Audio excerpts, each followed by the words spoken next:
आज सदन पटल पर प्रस्तावित विषय पर अपना वक्तव्य देने के लिए उपस्थित हूं। मान्यवर, मैं अपने वक्तव्य को प्रारंभ करने से पहले इस सभा से एक प्रश्न पूछना चाहूंगा। वह कौन सी चीज है जिसे हम देख तो सकते हैं परंतु छू नहीं सकते? महोदय, यही प्रश्न सन 1947 से पहले कक्षा में किया गया था। उस समय विद्यार्थियों ने इसके अनेक उत्तर दिए।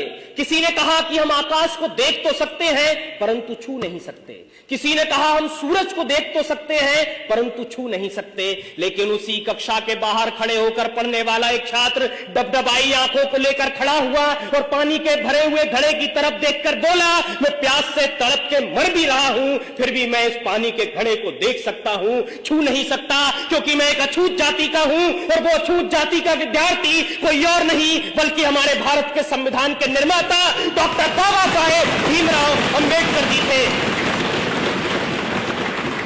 आज 75 वर्षों के बाद कक्षा भी वही है, सवाल भी वही है, पानी का घड़ा भी वही है, परंतु अगर कुछ बदला है तो वो ये कि किसी भी जाति का छात्र हो वो सबके साथ में बैठकर पढ़ भी सकता है, खेल भी सकता है, पानी भी पी सकता है। और इतना ही नहीं, इस देश के सर्वोच्च पद पर बैठकर एक आदिवासी महिला राष्ट्रपति के रूप में प्रगति का मार्ग प्रशस्त कर सकता है। ये ताकत दी है हमको हमारे संविधान ने।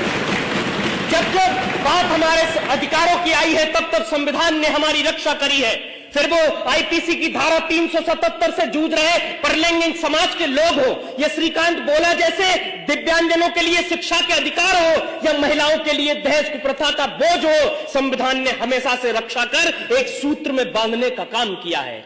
मान्यवर, भारत के संविधान की लोकतांत्रिक यात्रा बहुत लंबी रही है। जब भारत आजाद हुआ तो उसके साथ कई और सहोदर राष्ट्र आजाद हुए, परंतु आज हम वहां देखेंगे तो पता चलेगा कि वहां पर कहीं अराजकता है, कट्टरता है, सांप्रदायिकता है, भुखमरी है, गरीबी है, परंतु भारत एकमात्र ऐसा देश है जो आज उन्नति के शिखर पर बैठा है, क्योंकि उन्होंने धर्म को संविधान माना, हमने संविधान को ही पहला धर्म माना। लंदन में मुस्कुराते हुए कवि चर्चिल ने कहा था कि ये देश आजाद हो भी जाए तो बहुत दिन तक टिकेगा नहीं, ये टूट कर बिखर जाएगा।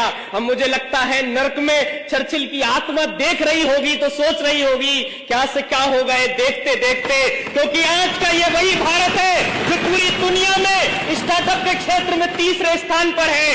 ये वही भारत है जो ओलंपिक के अंदर टोक्यो की धरती पर झंडा तिरंगा लहरा देता है। ये वही भारत है जो चंद्रयान 3 को पृथ्वी से चंद्रमा तक पूरी दुनिया में सबसे कम बजट में पहुंचा देता है, क्योंकि हमने अपने कर्तव्यों का निर्वहन किया है, जिससे हम प्रगति के सोपान को चढ़ते जा रहे हैं।